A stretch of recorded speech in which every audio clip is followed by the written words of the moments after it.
100 ദിവസം ഈ ഇന്ത്യയിലെ ജനങ്ങൾക്ക് നിങ്ങൾ 100 ദിവസത്തെ തൊഴിൽ കൊടുക്കണമെങ്കിൽ തന്നെ 2.25 ലക്ഷം കോടി രൂപയാണ് പ്രിയപ്പെട്ടവരെ. 15 കോടിയോളം വരുന്ന തൊഴിലുറപ്പ് തൊഴിലാളികൾക്ക് ഒരു വർഷം 100 ദിവസത്തെ തൊഴിൽ കൊടുക്കാൻ ആവശ്യമുള്ള തുക.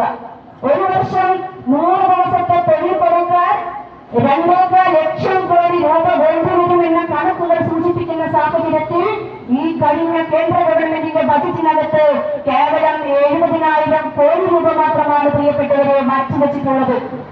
അങ്ങനെ 2.25 ലക്ഷം കോടി രൂപ ആവശ്യമുള്ളിടത്തേക്ക് 70,000 കോടി രൂപ മാത്രം മാറ്റിവെക്കുന്ന നിലവിലെ സ്ഥിതിയിൽ നിന്ന് നിങ്ങൾ എങ്ങനെയാണ് 125 ദിവസത്തേക്കുള്ള തൊഴിൽ ലഭ്യമാക്കുമ്പോൾ അതിനാവശ്യമുള്ള കൂലി കൊടുക്കാനുള്ള പണം കണ്ടെത്തുക എന്നത് നിങ്ങൾ തന്നെ ഉത്തരം പറയേണ്ട സാഹചര്യമാണ്. 125 ദിവസം തൊഴിൽ തരുമെന്നും ആ 125 ദിവസത്തെ തൊഴിലിന്റെ വേതന സംസ്ഥാനങ്ങൾ കൂടി ഏറ്റെടുക്കണമെന്ന് പറയുന്നിടത്തിലേക്ക് ഇന്ന് നിയമത്തിൽ മാറ്റം വരികയാണ്.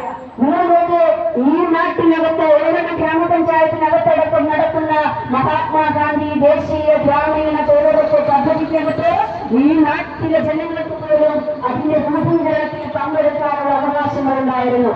അയൽക്കൂട്ട തലം മുതൽ അയൽക്കൂട്ടങ്ങളുടെ ഏകീകൃതമായ ADS-നും CDS-നും നമ്മുടെ ഗ്രാമപഞ്ചായത്തുകളുടെ ഗ്രാമസഭകൾക്കും പഞ്ചായത്ത് ഭരണസമിതികൾക്കും ബ്ലോക്ക് പഞ്ചായത്തിന്റെയും ജില്ലാ പഞ്ചായത്തിന്റെയും ഭരണസമിതികൾക്ക്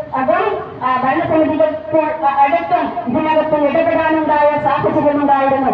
ഒരു പ്രദേശത്തേക്ക് ആ പ്രദേശത്തിന്റെ സ്വഭാവത്തിനനുസരിച്ച് ആ പ്രദേശത്തിന്റെ തൊഴിലാളികളുടെ ആവശ്യത്തിനനുസരിച്ച് തൊഴിൽ കണ്ടെത്താനുള്ള ഒരു ഉറപ്പ് നിലവിലെ നിയമത്തിലുണ്ടായിരുന്നുവെങ്കിൽ ഇനി BPG റാംജി എന്ന് പറയുന്ന ബില്ല് 2026 ഏപ്രിൽ മാസം നിലവിൽ വരുന്നതോടുകൂടി പ്രിയപ്പെട്ടവരെ തൊഴില് ഡിമാൻഡ് ചെയ്യാനുള്ള അധികാരം തൊഴിലാളികൾക്കും ബന്ധപ്പെട്ട സർക്കാരുകൾക്കും തദ്ദേശ സ്വയംഭരണ സ്ഥാപനങ്ങൾക്കും അവകാശങ്ങൾ നിഷേധിക്കുന്ന രീതിയിലേക്കാണ് ഈ ബില്ലിനകത്ത് വിഭാവനം ചെയ്തിട്ടുള്ളത്.